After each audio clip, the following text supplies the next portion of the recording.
Hi, I'm Holly Adomah, and today I've got some really good exposure with Meg talking about theatre marketing and my experiences, as well as what it's like to market shows and how the industry needs to be more inclusive for audiences.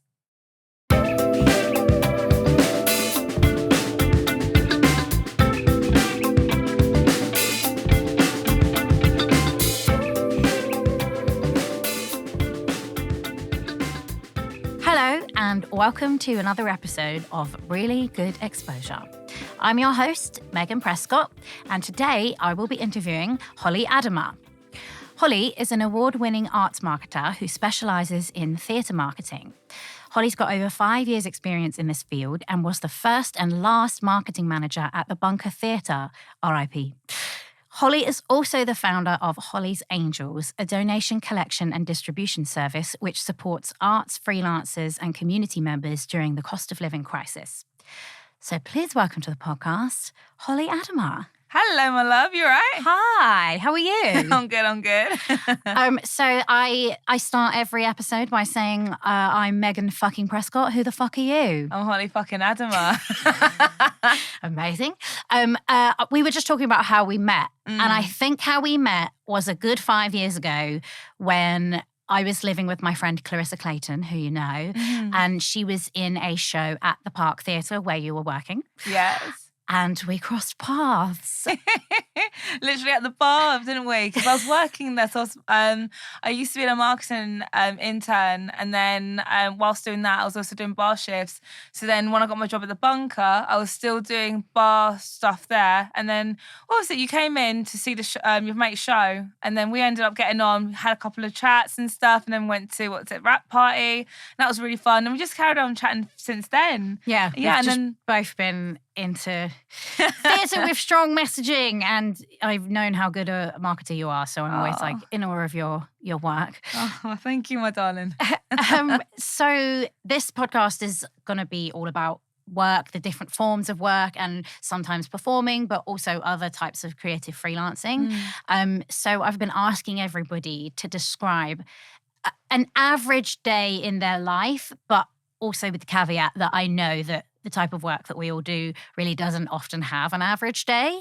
So could you tell us a little bit about an average day in the life of you? So I would say that my my working day actually varies. So for instance, one day I'll be working with clients just talking about how they would want their show to be marketed. Another day I'll be working with videographers and photographers to get assets to promote the show.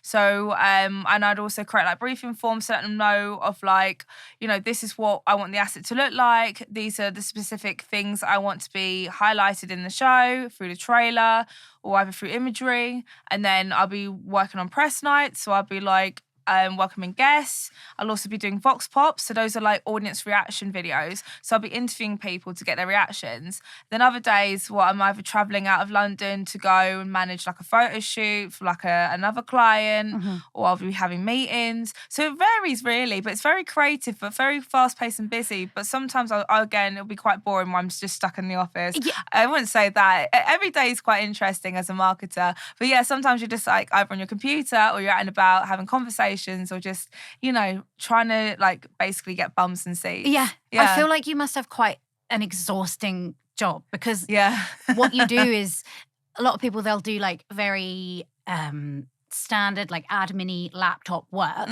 Or they'll do very creative work. And a lot of the creative freelancers I've been speaking to, they're creatives naturally. And I know that you are as well. But part of the job and making it into that world is being able to do some amount of admin. So exactly, even though you're great at the creativity, it doesn't come without the days on the laptop having to sort your life out. Exactly, 100%, because there has to be like a proper balance in that. And I always do see myself as a creative, and I'm trying to like make sure people view me as that, especially when it comes to like theatre marketing. But I also have to understand that, right, I can have all these ideas, I can make a show look so extravagant and get people to want to come down and watch it, But I also have to remind myself I've got to do invoices. Yeah. I've also got to write briefing forms. I've got to like answer emails. So it's like that type of like balance. So how I try and structure it is that I do some creative stuff during the day, maybe in the morning, or I'll do some emails. Then in the afternoon, if I've got things planned around with photo shoots or other bits, I can just like focus on that. So it's very much like plotting out each hour what is my main priority, and then just actioning it. So it would be like from 10 to 11 meetings, 11 till 12 photo shoot, or planning a photo shoot. Then it's lunchtime, and but yeah, and then just other bits, or like there could also be other things going on in the theatre as well. So if I'm working for a venue and they've got like events going on, let's say for instance they've got like discussions or a panel chat during the day, or I'll pop in and do some social media around it as well. So yeah, it's very like on your feet in that sense. Jesus, it sounds... I always see everything you're doing and I'm like, oh my God, because it is like so full on, but also it drains the creative battery too. So I'm like, wow, she's pretty full on. But so what got you into theatre marketing? So have you been doing it? How long were you doing it before I met you? Yeah, so literally, I think when you and I met, I think it was maybe like a year or 2 years into it. Okay. I would say no, I think it was definitely a year or so, because I think I started in 2018 and we met in 2019, didn't we? I think it must have been around then, yeah. During the summertime. So I think it was about a year and a half or so, or I'm not good with maths, to be fair, Megan. I wish I was, but I'm really not. That's a shame. But no, so I got into it. So there's this company, it's called Creative Access. So they specialise in working with working class and people of colour. You know what our industries are like. There was one moment where it was very difficult for working class people of colour to actually get into it. Yeah. So not just in theatre, but also publishing, journalism, what else? Like galleries, museums. Huge amount. Yeah, it was just very difficult. So it's like so what they did is they would so you'd basically do like an interview process with them, the whole, write your CVs type of stuff, and they'll pair you up with a theatre, or you apply for a job with them, and then you just go through that whole process. And then if you get it, you get it. If you don't, you can try again, which is great. So I did that, and I worked for this pub theatre, and the internship was really interesting. So I was told I'll be a production assistant. Interesting. It really was. So like that's another thing. So I didn't actually work in theatre beforehand. I really wanted to. I did drama, and I was like, I love theatre. So I was like, all right, let me get into it eventually. But it took me like a year or so to do it. And so I was doing like odd jobs and shit. I can swear, right? Of course. Oh yes, thank God, I can swear. Yeah. The opening line has fuck in it. So I totally forgot. That went over my head. Jesus. So so I was like, okay, cool. I'm going to be a production assistant. Cool. Okay. So I'm really excited to do this. And then I was like, so I want to be a producer, so production, that makes sense. Yeah. So why was I like doing social media tweets and having to do Google Analytics? I'm like, that's marketing. Like, what? That's like the wrong job role. So I raised it and stuff. And anyway, I was just like, this is not the right opportunity for me because I want to be a producer. So I ended up leaving. And then one of my mates was like, no, you should actually do marketing because you're really good at it. I was like, so you're going to say that I'm a bad producer? Okay, cool. All right, that's great. It's great to know. But no, she was right, actually. I actually was quite good at marketing. And I did it for 4 months or so, and the manager I had wasn't that great. So I kind of learned as I was going along. So did that, and then I ended up, so how you and I met, so from theatre. So I was doing a 3-month internship there. It was a very intense one, but the team were amazing. Like, they were very supportive. We all got on. They had some really interesting shows. And by when I say interesting, some of them were interesting. I mean, it was cool because it put me in a position where I was like, I can market anything, and it's great. So I can market something good and also something bad. So that's great. So I was like, that's a true marketer, right? Literally, I was like, all right, you don't need to start programming some good shit, and then we can get more audiences in. Stop making my job so hard. Right? Literally, I was like, it's great that you like the artist, but I can see that you're testing me. Yeah, you're testing me because I'm like, I don't know what I'm reading, I don't know what I'm watching, and I feel so bad because I'm leading these people in to watch a show, and I'm like, I don't know what's going on. So anyway, I was there at theatre doing it for 3 months, and then I had a great time. The team there were amazing, really nice people. But then, what was it? My friend had told me to apply for this job at the Bunker Theatre, and they were like, right, they've got a new artistic director. It's called Chris. They're a fringe theatre. They're going to do some like revolutionary, radical stuff, and we know that's your type of like your stuff. And I'm like, okay, cool. I'll just apply for it, see what happens. So I did, and I got the job. And I was just like, I only had like 3 months of experience as a marketer. You guys are so stupid. So I was like, and I remember Thanks. literally, I remember like Chris, like he's a mate of mine now, thank God, but he was my boss at the time. So I remember saying to Chris, like, I don't understand why you guys hired me. And he was just like, yeah, you came into the interview all professional, you had your notebook, you had your folder, you had these examples of all these things you've done in your previous campaigns at Park Theatre. You don't get the job, and then I'm like, you're late. Like, like you're not even reading social media tweets properly before you type it out. There's grammar mistakes everywhere. I was like, it's fine. But like, I did a really great job there. I'm not gonna lie, because most of our shows sold out. We did amazing bits of work there. So when Chris was artistic director, he had like a whole season of work by women or identifying women. So like we did like Fuck You Pay Me, so that was a show about sex workers. Was that Bunker? That was at Bunker. So that was Joanna's show. Yeah. That was amazing. So like, oh, I didn't realise that was at the Bunker. Yeah, that was there. Obviously got that one to sell out. Oh, It was great actually, but also as well, I wanted to make sure when I was at the Bunker, we did my Fuck You Pay Me, we did like My White Best Friend, that's Rachel and Millie's, and then we did what else? This Is Black. So I wanted to like make sure that people represented the shows that they were seeing. Yeah. So like for instance, when we had Fuck You Pay Me, I didn't feel comfortable marketing the show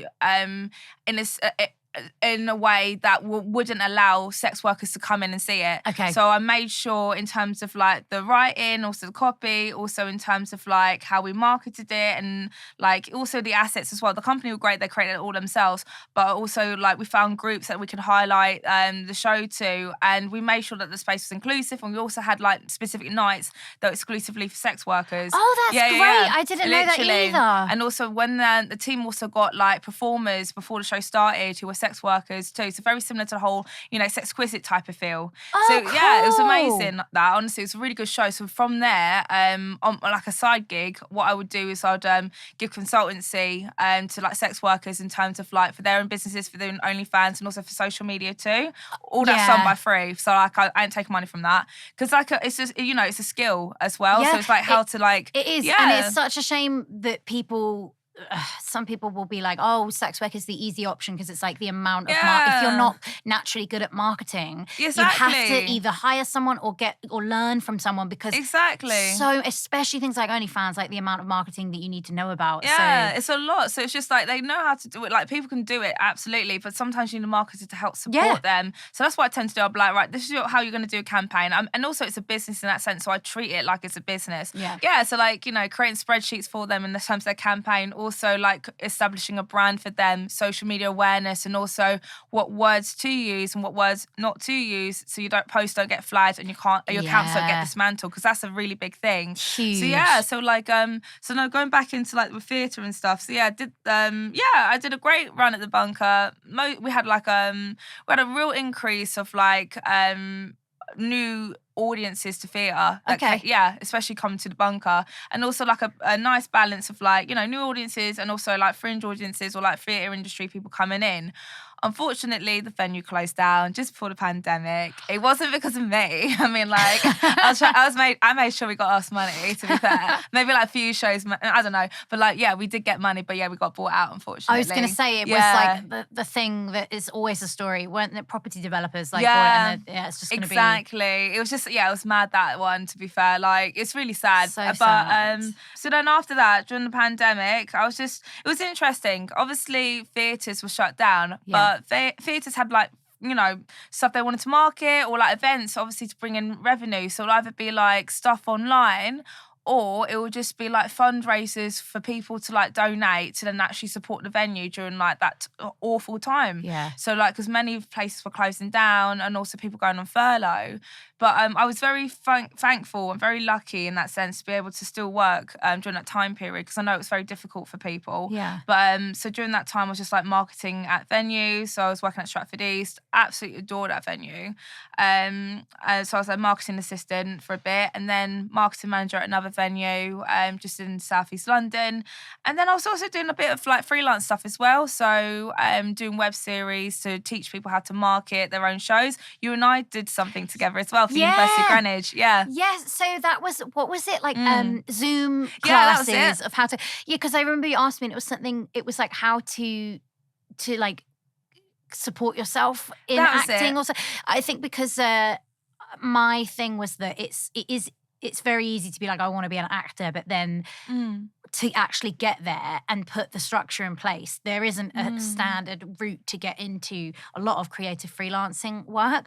So I remember I like explained my 3 lists story, which I think is what I tried to do when I was like, right, I want to be a creative freelancer, whether that's acting, directing, writing, etc. That will require money up front for a lot of things, right? So if you write one list where it's, one list where it's everything you ideally want to do. Yeah. I think that was it. Then the second list is you look at all your expenses. Like, what do you absolutely need to make per month to get by so that you can do creative work as well? Yeah. And then you write a third list where it's like, what can I do? What do I have like mild skills in that I don't want to do as my main career, but I can do it, and it won't make me want to just give up on everything. Yeah. So my list would be like, the things that I could do were nannying, what else could I do? Nannying, personal training. Dog walking. I saw you doing dog some dog walking. Like dog sitting and things where it's like, okay, these are part-time jobs, but they're not like when I did bartending where I was like, oh, I can't do this. This is, and I did it for 3 years, but I was like, I can't do it. And also it is catch-22 jobs like that, because minimum wage jobs, you can't work enough hours to pay rent in London and have any time to do creative work. So you can't do it. So you have to find something that is slightly better paid, like nannying. I mean, only just, but nannying or dog walking or whatever. And then you work out how many hours you'll have to work at that job to make those minimum expenses you need. And then any other time you put towards doing the first list, which was the ideal job. I haven't explained that very well, but basically I think that was what that little lesson was supposed to be on. No, you did, and I think you did a good job as well. It wasn't just for students; it was also for like all different age groups as well. And I think with that, I think it was great that you spoke to them about that, because especially those who are like starting out, or some people are trying to get into like, you know, the creative industry, they need to hear that. And also, it's like taking that pressure off you as well, in terms of like having to chase opportunities and then having to forego like your lifestyle or things you want to do, or like to relax, and then just pursuing like jobs and things that you know isn't going to sustain your creativity. So it's great that you separated those things. It alleviates stress from people and also stops getting people a bit anxious about trying to get into it. It can seem like so much. And when you are changing careers, pivoting careers, I think it might be like a neurotypical thing where they're like, oh, you don't talk about how the fact that you're not going to be earning any money for the first decade, probably. Exactly. Don't talk about that. But I'm like, that makes it really inaccessible to people that don't come from privilege. Because we're not mentioning, like, by the way, I'm just going to tell you now, it won't pay your bills unless you're very lucky for maybe 10 years. And even then, it's not guaranteed ever to pay your bills. True, So let's find realistic ways how you might be able to support yourself as a creative freelancer. And even then, it's not going to be easy. It's true. But let's not pretend it doesn't exist. Like, no, I hear you. I think a lot of people that are supported by family members in creative freelancing, because the creative freelance world is sometimes only accessible to people who can get support from partners or parents or whatever, it kind of gets lost in the sauce Mm-hmm. that so many costs in creative freelancing are upfront. Yeah. So they will say like, oh, but if you buy this podcasting equipment and you'll get paid back when you get a sponsor. Yeah. But it's like, right. What if And you then don't get a where do I sponsor? get the thousands of pounds that podcasting equipment, like a laptop, the program, where do I learn how to do sound engineering? Like, yes, I might get it back at one point if I learn in 5 years and get a sponsor. But now I don't have the upfront costs. Yeah. Same with acting, like go to drama school. And then eventually you might get paid back if you get in a film. But like you got to drop the 30 grand on drama school first. And film school, it's all like that. Exactly. No, I hear you. And also as well, so like in my position when I was starting out too, the pay I was getting in the production assistant role, I was getting 1,200, and that was like 5 years ago. So that also had to cover like my rent, it also had to cover my bills. Is that a month? A month. 1,200 a month. So that was, and I was lucky because the previous one that they were offering me at another venue was about 1,100. So think about it in that sense. So you're having to like pay your rent, then you're also having to pay your bills, then you're also having to like, you know, your living costs, like travel. to and from. Yeah, so it's like very, and I think it's a really like, it's a really belittling thing in a sense, to offer, you know, that type of money to someone who's just starting out in an industry. I feel like, you know, you're having to like really having to fight in a sense to like prove your worth in order to get paid more. Yeah. And it shouldn't be like that. Yeah. I feel like obviously you're an intern, you shouldn't have to be beholden to get a small amount of money, especially when you're the one who's on social media, and that's a tool in order to bring audiences in. So you're doing those types of things. You're bringing the organisation revenue, but then you're the one who's actually getting paid less. Yeah. So like in terms of, for me as well, with that, just leading back in terms of like what you were talking about in terms of like, you know, making those lists. So there was like a moment before getting into theatre, I was thinking to myself, all right, I've got this really, really good job at this like unit. It's kind of, what was it? It was like a college in a sense, but how would I say? It's kind of, yeah, it's a Royal College of Surgeons basically. Okay. So basically with them, I was just doing some I was just like temping, but I was like, okay, it's actually quite a lot of money, and I could actually think about like working in like an education sort of like sector in that sense, because if it's paying well, great. But then I was thinking to myself, I actually do want to do something that I studied in, and that's drama, but then I know that's going to pay less. So I was thinking to myself, like, what would justify me doing this? Like, what is the best thing for me to do? So I did take the theatre role, so to work in the industry, and because that's something I studied in and I love it. But I'm also thinking to myself, like, I'm doing this, but I want to like learn and like more skills to take my marketing further, so then I don't necessarily have to rely on theatre marketing to pay my bills and stuff. I can look into something else. But like, you know, I've been in it, just laying it back in terms of you too. It's just like I did that job, but then I also had to do another job, bartending, just so I can get a little bit extra money, so I can actually, you know, enjoy my life in a sense. So I can actually go out and party, or I can go on holidays, or I can socialise with friends, or I can buy nice things. But you're doing all of that. So bartending, managing a marketing department as well. It's really stressful, and it's tough. And then lockdown, got into that.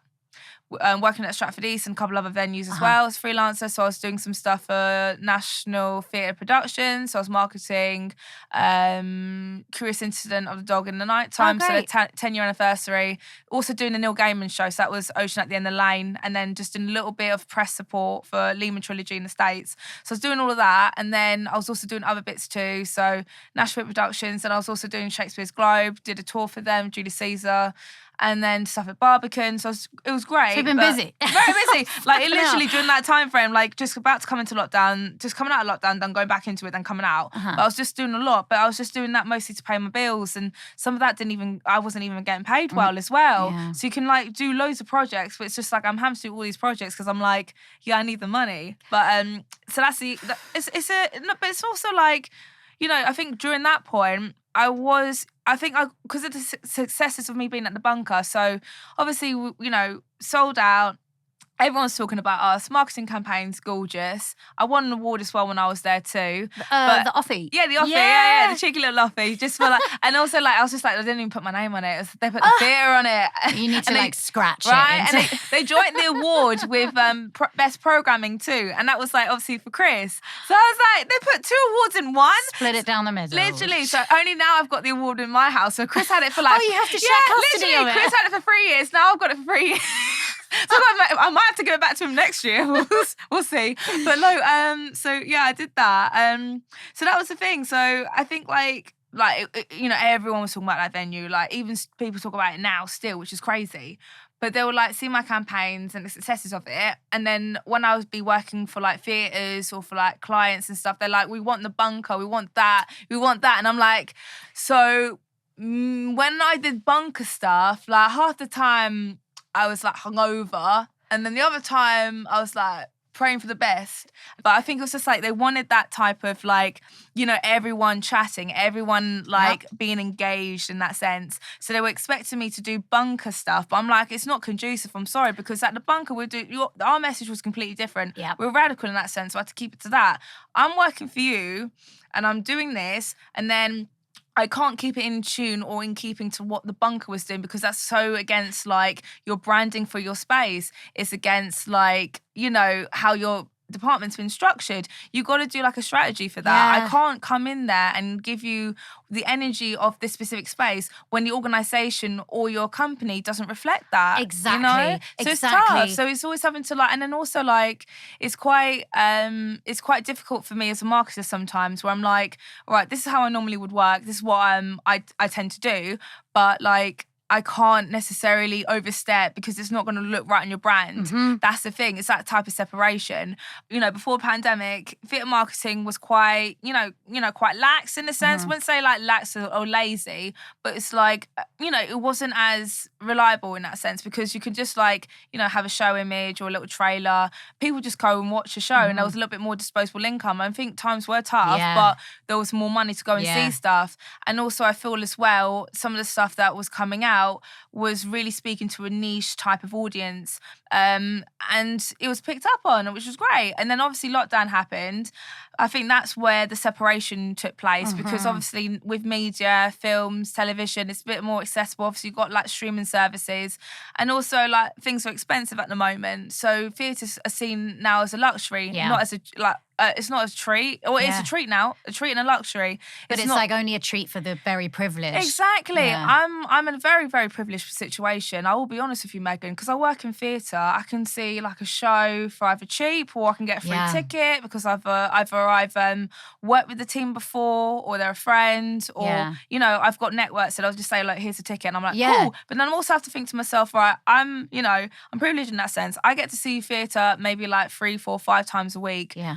Way more than anyone else would. And it's just thinking to myself, like, obviously I'm reflective of that. So whenever I do my campaigns, I always make sure I think about those who may not be able to access or see a show first. How can we get it to the people that... Exactly. Because I feel like that in theatre, sometimes I've gone to see, a lot of the time I've gone to see theatre, and I'm like, who are we talking to? Exactly. We're just in an echo chamber, and like, even if you are making a really good point... Yeah. Like, what's the point if everybody here already agrees with you? Exactly. Or what's the point if the people you're trying to represent can't access this show because it's too expensive or whatever? What is the point of theatre if we're not making it so that the audience are the right audience? And if you make tickets fucking 45 quid a ticket, it's only going to be one type of audience member. And it's also, and another sad thing as well, it's a double-edged sword in a sense. So you think about it in that way too. So with the arts, it's universal. Everyone should be able to have the opportunity. Not even the opportunity. No, it's a right. Everyone should have equal access to creativity and to the arts. But you also have to think as well that some of these shows are very expensive to create. That's the problem. Yeah. But there are ways in which you can have like a little level ground where you can still meet your audience outreach or like, your outreach and requirements, and also to make sure that you hit target on your shows. Exactly. So what I tend to do, I really shouldn't be giving my secrets. Well, I really shouldn't. But like, I think I have a group of like community groups. So I'll create like a little discount code and I'll send it across to them. But I'm always in constant communication with them. So they know that, I'll have something good to give them. It's a good show. This is what I'm marketing. I chat with them too. So we have that friendly relationship. The trust. Exactly. And also as well with that, so that's one thing. But also too is that I go to specific groups, not especially new groups, to try and bring them in. Or say, for instance, I'm marketing a trans show. I'll make links with various trans charities to ensure that one, they get offers that they can distribute out to their groups or audiences. Then they can come in and see the show. But I also work with a company called Theatre Queers. They're really sweet. It's an LGBTQI plus theatre group. I get them in on specific days. So they have like, they get a discount code and also the opportunity to have a Q&A with the artist or the writer, director. So it's, so again, highlighting that their audiences can see and enjoy a show that's right for them, but also be within that specific community to enjoy the show and also find out a little bit more about it afterwards. So it's quite exclusive in that sense. So it's always like thinking about these cool little niche things that you could do to, one, amplify the production, but also ensure that you get ticket sales and, bums and seats, but also like, I feel like as well, with it too, it's like it's really helpful not just for the overall campaign of the show and the targets, but also for the creatives and the actors themselves. It's like, say for instance, you're watching like a black show and the audience isn't predominantly black. It's awkward for them, not in that whole like race element or anything like that. It's just because there's some nuances that that we would get that another audience member may not get. So I'll use the show as an example. Booty Candy, that was an American show done at Gate Theatre last year. My friend Tristan directed it. The press night, it was like a real mixture of audiences, which was beautiful. But like, the black people in the audience understood nuances. We were cracking up. We were in tears, absolute tears. And then other audience members were like, okay, we're laughing too. And then they end up getting the jokes as well. So it just made the things a lot more livelier and the actors had a great time. So it was all feeding off. They knew that people were enjoying it. Yeah. Reviews were really bloody great as well. Yeah. So, but that's the thing. I think it's just like making sure that you hit those sort of, you hit those sort of expectations, but also it just makes the show even more livelier when you've got the right people coming to see it too. Exactly, yeah, I think so. And I was watching something about Slave Play coming to London, and the writer, I've forgotten his name. Jeremy O'Harris? Because he was talking about how there's going to be blackout nights, where it's specifically an invitation to black people to come and see the show. And this presenter was like, well, but don't you think that saying to people you can't come because you're white doesn't that make you feel uncomfortable? And then he was like, well, no, first of all, we're not saying you can't come. We're saying because black people have historically not been included in a lot of those spaces, you have to go out of your way to make people feel like they are accepted here and they have an invitation to come. So I'm not saying white people can't come. I'm just saying we really want black people to feel like they're accepted and this is a play for them to see. And if that means having a night where it's like, no, this really is a specialist night that you can feel comfortable knowing that there will be lots of other people with shared experiences, then we'll do that. Exactly. I think it's great that he's still continuing the blackout nights, because that was first started with him on Slave Play when it was first put on Broadway. Oh, okay, cool. Yes, he basically started it. So it was adapted again in the UK for when Daddy came on, and that was at the Almeida. So that was the first time it happened, I think. And then it sort of trickled into other venues and other shows, because that was specifically asked by the creative teams. If it's a black show, they want to have like a blackout night. So I've worked on various ones before. We used to have like them at the Bunker as well. Especially during like This Is Black. The sort of communication around it is like you said, it's a night specifically for black audiences. It's not to exclude audiences. It's to give like platform or to platform those who may not feel comfortable within these spaces, but also to have that community around them so they can all enjoy the show together. So last year there was a situation that took place at Stratford East. Basically, there was a show that was programmed called Tambo and Bones. So an amazing, phenomenal show. I did marketing consultancy on that production. There was copy relating to the previous Blackout Nights, so it's all in keeping. So again, had the, it's not excluding audiences. If you still want to come on those nights, you can do, but just be aware that it's a Blackout Night. It's those types of messaging. So I don't know how the Telegraph managed to find it or picked up on it, but they did an article about it and it just blew up. And then with that, they didn't actually communicate with like the venue. They just got like some random people who don't even work in theatre, so they don't even understand the context of these nights anyway. With that, it then escalated into something huge. So Piers Morgan was talking about it. Of course, Piers was all over that. But the thing is as well, is that when those conversations were being had, it wasn't actually with relevant theatre people. I remember Nadia Phil, artistic director of Stratford East, she had to give her response in The Guardian, and it was so poignant. I feel like there needs to be more communication when it comes to like theatre and practices, so audiences can understand what these things are, because already it's causing a bit of like a separation, or again, it's like, we're not supposed to be comfortable in these spaces. We need to articulate to people, and that's why, how I feel like communication in terms of marketing is so important. It's like letting people know that you can come and see the show and you will be safe, you will enjoy it. It's not we have to like explain these to people properly, so we can still continue to have these specific nights, Blackout Nights, and also it will allow for like more specific nights to be created, like queer nights or accessible nights, obviously relaxed performances, but it's just like letting people know that these are specific things that you can go to, but also it's universal, you can still go, but just understand that this is what's taking place here. And it was horrible, because here's the thing as well, is that with that, people were getting loads of death threats and nasty little messages, all because of the Blackout Night, and I don't think that was okay. And some people were purchasing tickets to attend the Blackout Night just in spite of like the messaging of it. Oh my God. Yeah, I mean, there's other stories I can tell you, but obviously if I do, I'll probably get sued. Tell me you've never been excluded from a space without telling me you've been, literally. Like, it's in it. You've got other performances you can go and watch too. Like 2 of these performances in this run, Blackout Nights, there's 25 other performances that you can go and attend. Yeah. Don't worry about if you're triggered or annoyed by these 2 performances. There's more shows you can go and watch, and they're all the same price tickets. Yeah. This might be like a shit comparison, so I apologize if it is, but could you compare it to the way that, so people, historically, gay people have not been able to feel safe in straight like nightclubs and bars.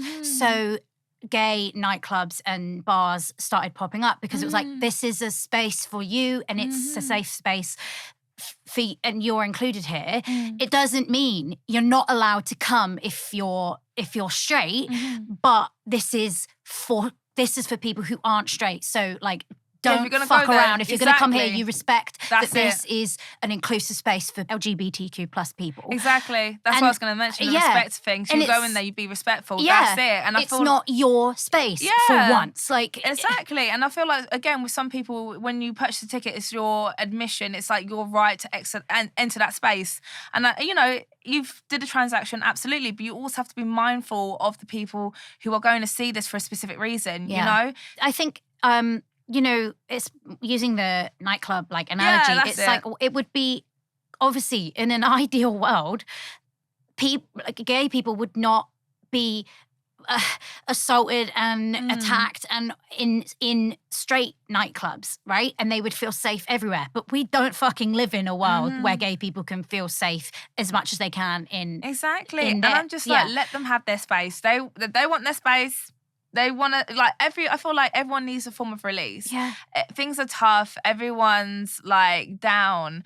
And it's just, sometimes it's just really nice just being around your own community. Yeah. And I think, that's what I try and allude to when it comes to, my marketing. I'm like, this is a show for you for these specific reasons. That's why whenever I do, my interviews with my creatives, I'm like, say, specific things that would get your key audiences in. Yeah. So they know that this is the right show for them. Yes. And that they're welcome. Exactly.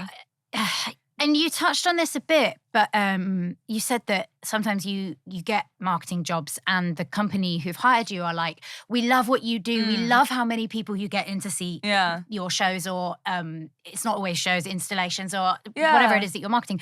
But then they don't understand that their whole production or their whole company, the ethos doesn't work with the way you get people in. Exactly. So if you were to say like, this is a show for everybody, but it's a well-known, very non-accessible venue or whatever, then it's very hard. And I think when they say, oh, we loved your work at Bunker, it's very much like, we want all the good things that you do. Yeah. But we don't want the stuff that comes with it. So if you are best when you're like, your peak marketing, when you're like able to do it on your time and your schedule, which I think a lot of creative people, that is when they're the best. But because we're forced to fit, like, no, well, your hours are 9 to 5. So you better do your best work between these hours. Yeah. Then they want their cake and eat it. They want Holly, the amazing theatre marketer, but they don't want to take that. It's like, well, she works best on her own hours. Or exactly. Like my friend David said it so like right. He said to me, like, when people hire you, they expect to, you know, when people hire you, they expect a marketer, but they don't realise they're getting a Holly. Because like, you know, I mean, like, I love my job. I love what I do. I think I'm really blessed in that sense to say that, you know, the job that I do pays my bills, and you know, I'm doing something that I love as well. And, you know, it has been very difficult across the years to get myself to this point where I feel a little bit more resilient as a marketer. But there have been times where I've just been like, you know, this is what I really want to do in this campaign, but I can't necessarily do it because of how your venue is how it's structured and how it's viewed. Yeah. So I remember there was like this one venue I worked for. They're like a really big one. It was a Shakespearean production. The director of the show is now a phenomenal friend of mine, and I adore her with my whole heart, basically, because the experiences that I had to go through there, and she was like an anchor for me. Basically, it doesn't really revolve around Julius Caesar. Julius Caesar is not the title character. It's actually Brutus and Cassius. So they're the ones who basically assassinate him, or like lead the assassination at the Senate.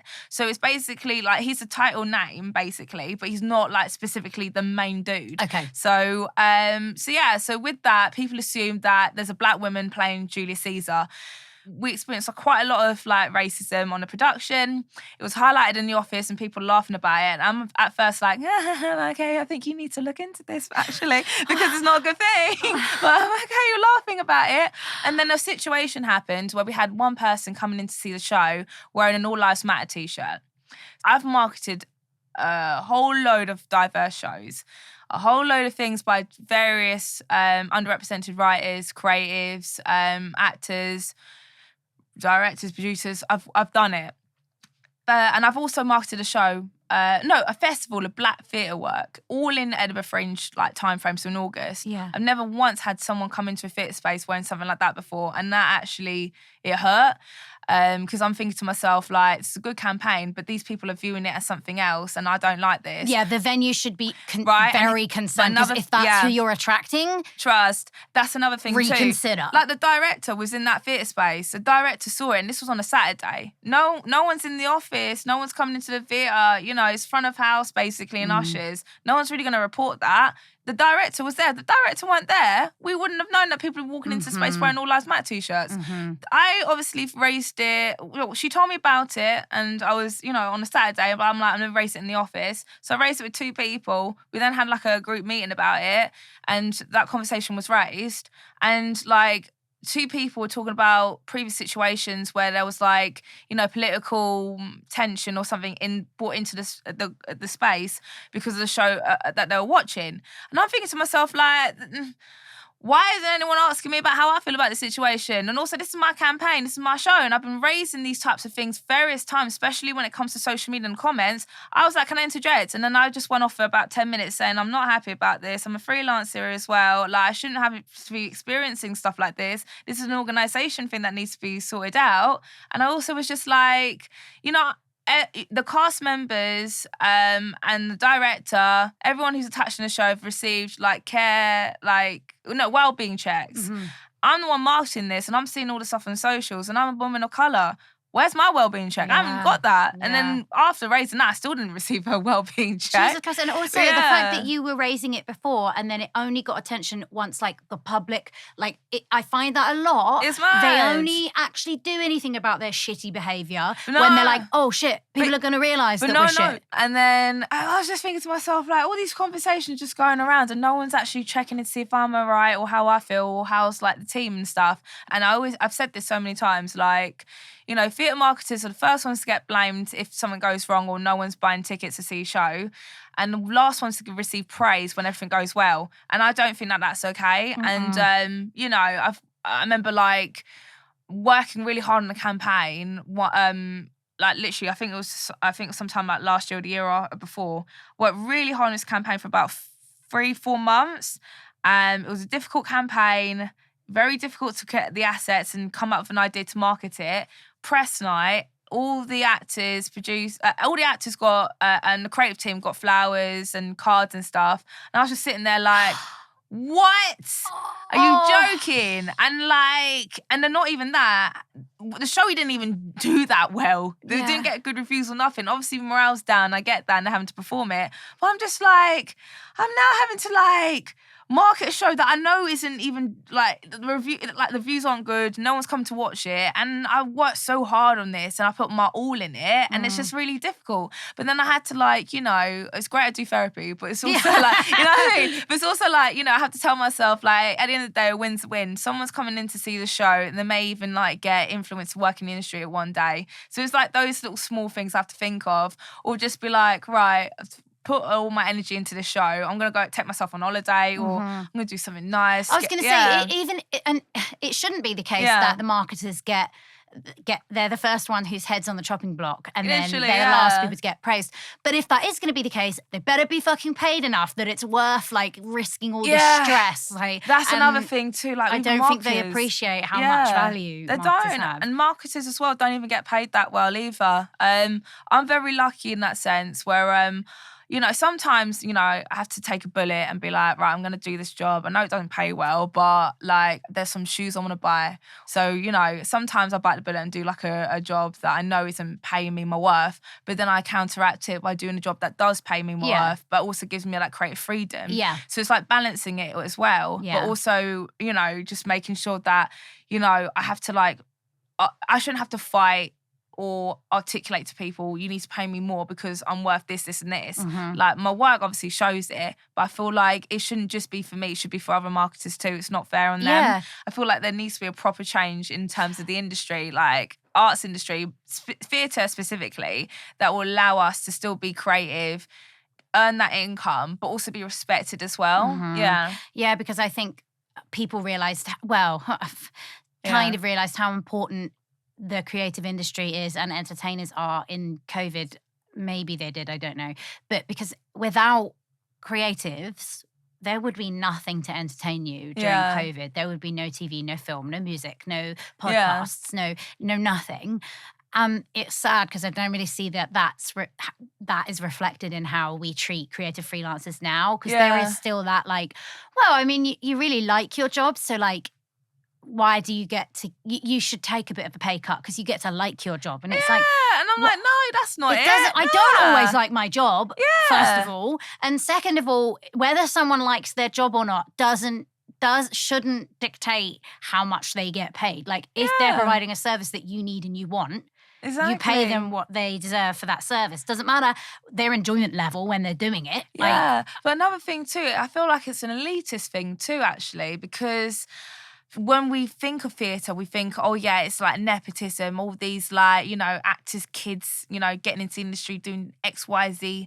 Sometimes it's that, sometimes it really ain't. And it's just like, especially during lockdown, venues were going through a lot of hardship and not getting that much money. Obviously, there's no shows going on, but no one was really donating to these spaces. And I feel like that's a hindrance there. Once theatres start being a bit more transparent in terms of practices and also in terms of, like, how shows operate, how, you know, venues work, maybe we can get that support, because people still see theatre as an elitist thing. Like, when it comes to TV, film, it's very accessible, you know? Or at least much more than theatre. Way more. Like, and also, but some cinemas are taking the mick when they're paying. We have to pay like £20 for a ticket, Yeah. you know. But at least you're in a nice theatre, Yeah. not theatre, a nice cinema. But like, Yeah. some cinemas are being extortionate. But that's the thing as well. It's just like people see theatre now as a luxury. Working in an industry like this is a luxury, but it really isn't a luxury because we're not getting paid well. Yeah, exactly. Like, that's the thing. So it's just like things need to be different and mirrored up a little bit more. So there's more opportunities for others, more opportunities to get paid. But that's another thing, people leave the industry as well. But like, which is really difficult because some of these people I really like and I love marketing their work, and especially theatre. So I'm like, they're going like, what's going on? We need to have more exciting things, like more exciting shows to go and watch for me to market, you know? Yeah, it's such a shame. And I hope it doesn't happen too late, the realization of how important theatre and new writing and finding new voices is. Because I feel like theatre is such a powerful medium for change. I think all entertainment can be, but I think like TV and theatre, I really do think theatre, you get something that you don't get from TV because you're there and the you live feel experience. it viscerally. Yeah. I really do think it can be like a powerful force for change, but if you only make it accessible to people who can afford to work for free or for very low pay, you're not going to get people with like rich, diverse life experiences that are going to write things that are going to change the world and change perceptions and stuff, because you are just going to get the same recycled stories because you're still hiring the same people because it's only accessible to a certain type of people. No, exactly. And it's a shame. It is a shame. So the only reason that I watched any theatre in my 20s was because I worked for a television production company as an intern, and I had access. They knew about this, so I'm not like admitting something. I had access to the company credit card, and they wanted me to go at least twice a week to see theatre, write like a synopsis and a short, like not review, but basically what went on, give it to the other people so they knew like what was going on in the world of theatre, like what writers were around, like what type of stuff was on, but so that they didn't have to spend every evening in the theatre, because a lot of them had like kids. So I was like, I'll go, that's fine. And the company credit card like paid for all the tickets, but that was the only reason I saw any theatre, because you know, I was just like, it's so expensive. It's really, really pricey. I think I was very lucky, actually. It was interesting, actually, because, actually, no, to be fair, my parents, they were like, they were divorcing.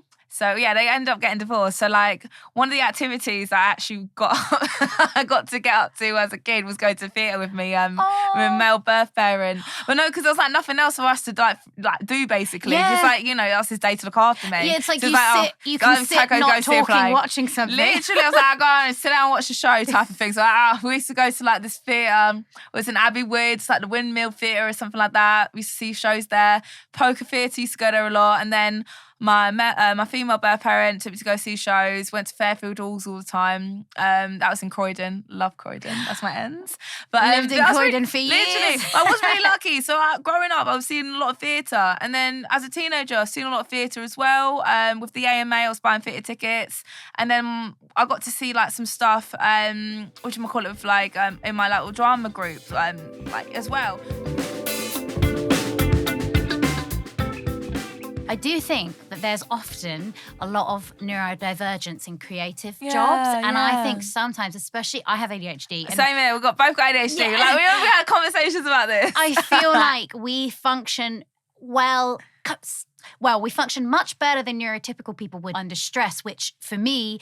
Yeah, I had to dismantle that because you can't live like that. And it's annoying because it is literally a chemical thing where people with ADHD function better when the consequence of not doing it is like scary enough that you're it's like, true. okay, fuck, I'm going to do it. Yeah, but if you are living in a state of fear and like, oh my God, it's last minute, now I've left it to the last minute, I've got to do it. But that is how we work best. But it's also meaning you're stressed all of your life, which is not a way to live. And I don't want to live like that. And that's another thing too, is like theatre marketing, don't get me wrong, or marketing in general, it's stressful. It's really stressful.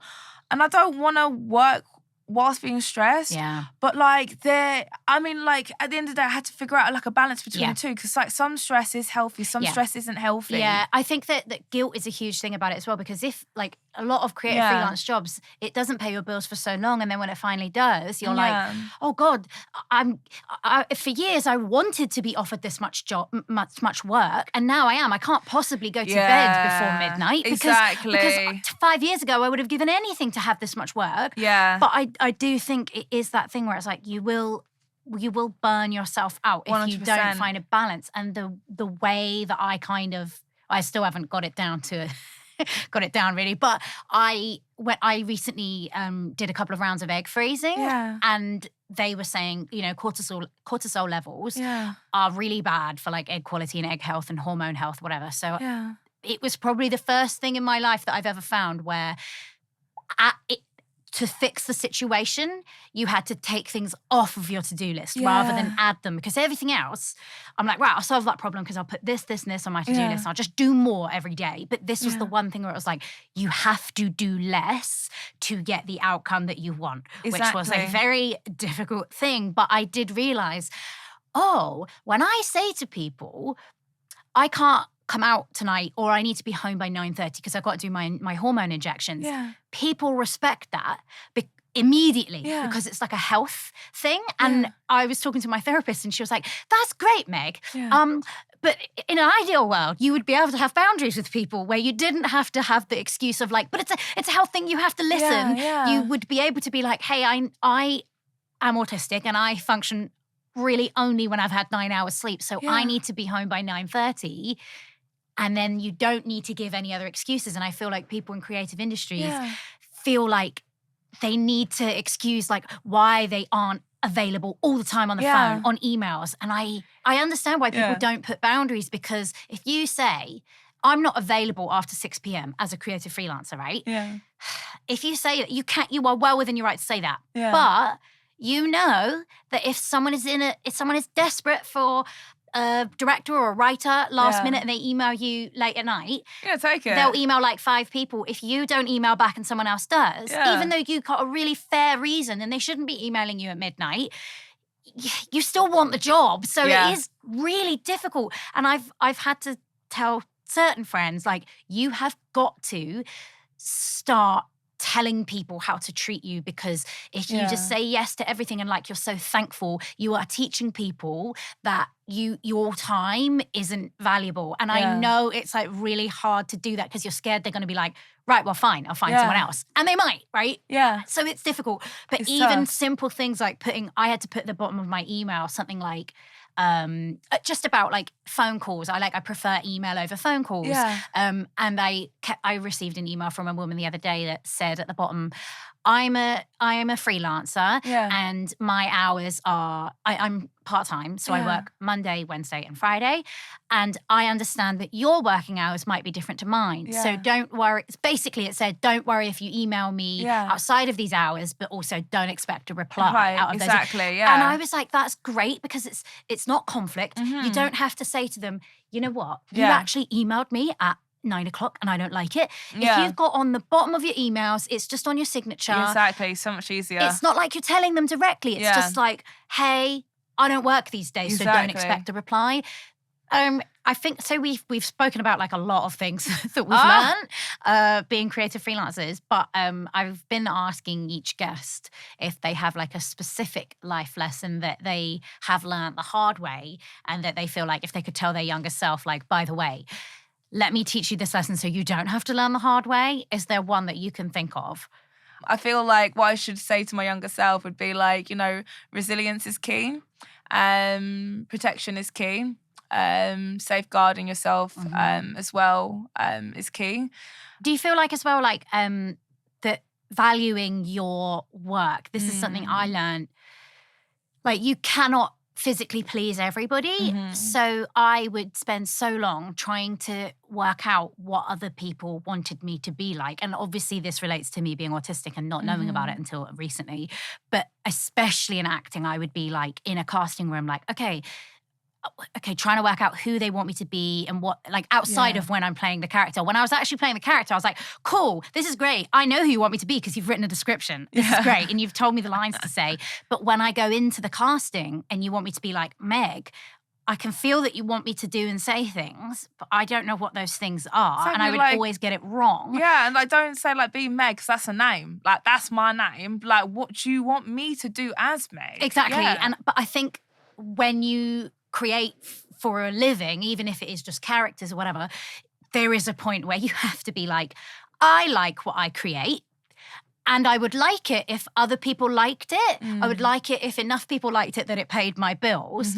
But I do think there's something to not listening when everyone if there's one person that says, I didn't really like this, and this about it. Yeah. I do think it's just like a skill to get to the point where you're confident enough in your work to be like, okay, I'll take that on, but not let it destroy you and think, oh God, I've got to change my work. Because sometimes people can just like different things. Exactly, yeah. Whereas before I would think, oh, they didn't like the script. Oh my God, this script is shit. I'm a shit writer. Oh my God. But actually I was like, well, if I showed this to 10 other people, 9 of them might like it. This one person hated it. But, you know, if like 9 of them hated it, then I would be like, maybe I need to reassess. But I see so many creatives that like, that if one person says they don't like their work, they crumble. And I'm like, oh, I wish I could like instill some confidence in you in your work. But I think it's just like quite a common thing for creative people to not confident about that. And I think as well, like through me as a marketer, the only thing I can't necessarily tell them that your show's going to be great or it's not going to be great. That's not my position. I keep that to myself. But my one is like, you know, giving them the confidence to be proud of their own work and to be able to talk about it. So so now you are full-time theatre marketer. Where do you see yourself in 5 years from now? Well, to be honest with you, I do want to start getting back into other forms of like creativity. Now I'm at this position where, you know, I'm freelancing as a marketer, I'm doing some stuff, you know, in-house, contracted as well.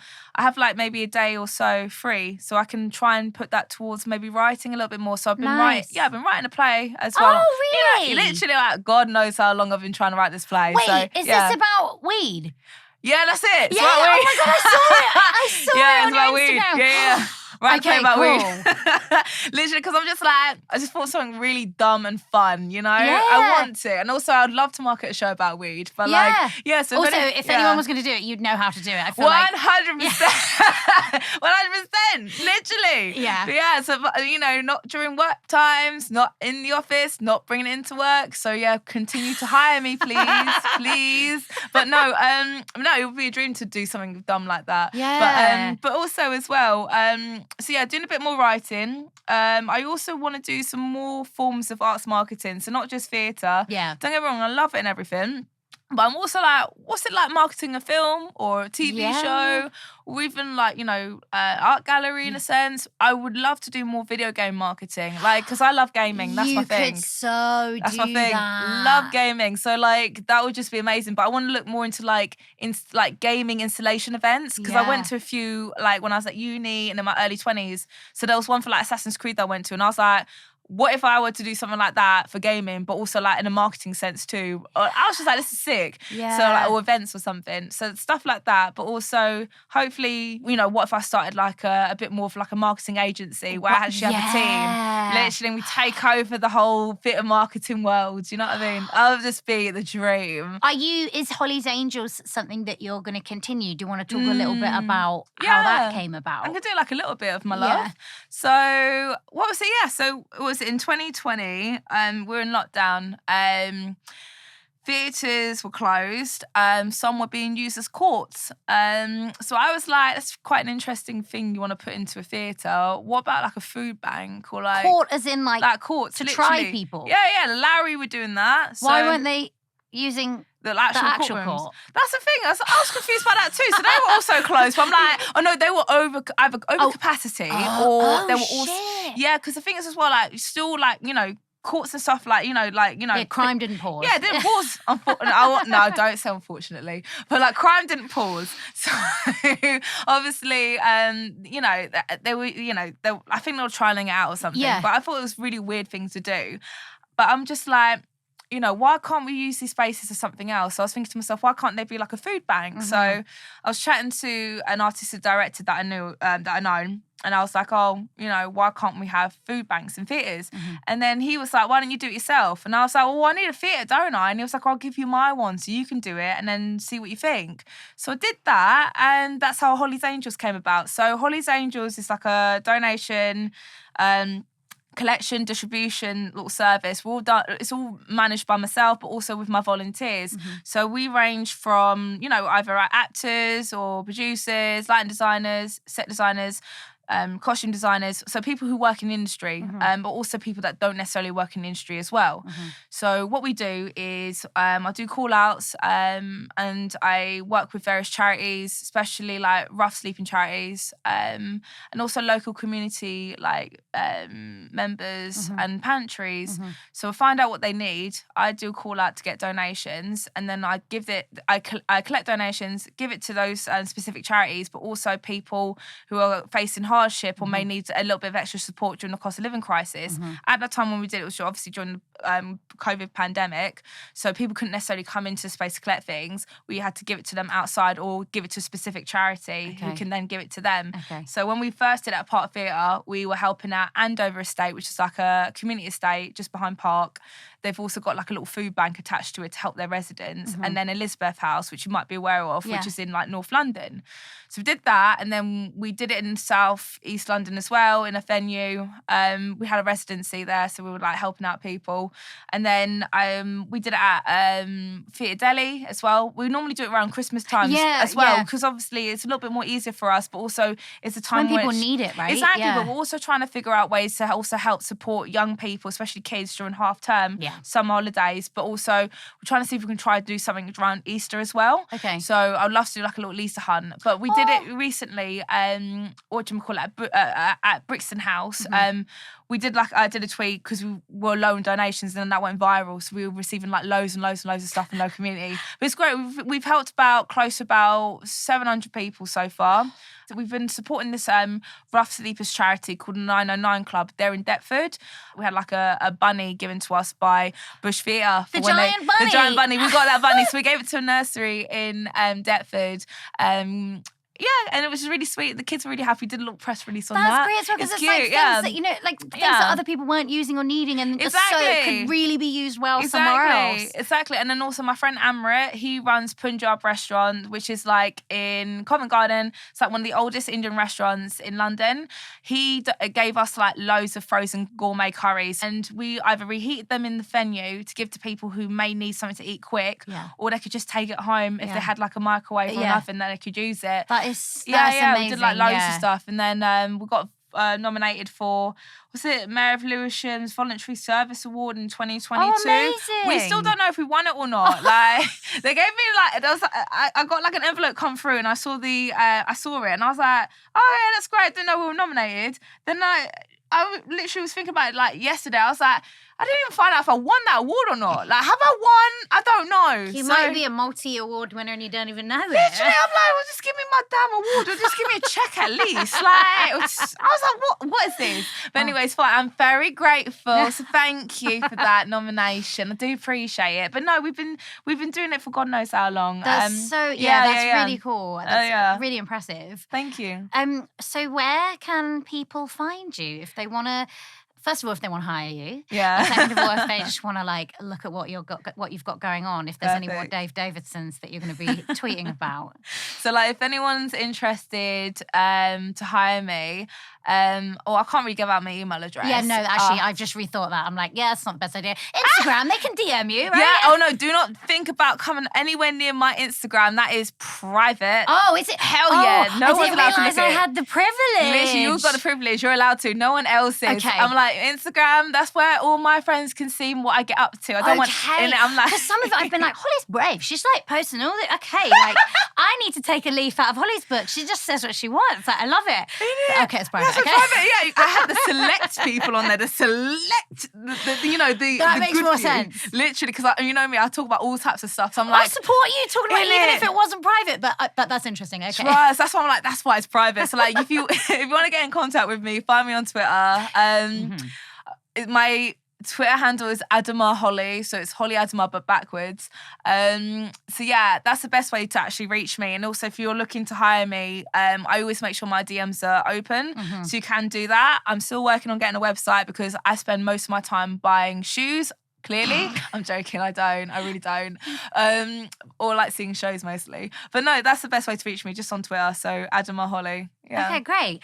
It has been an absolute pleasure to have you on the podcast, Holly. As always, it's so good chatting to you, my love. Thank you so much for coming on. Thank you. I'm so excited for this episode to come out. Oh, thank you. See you later. Bye-bye.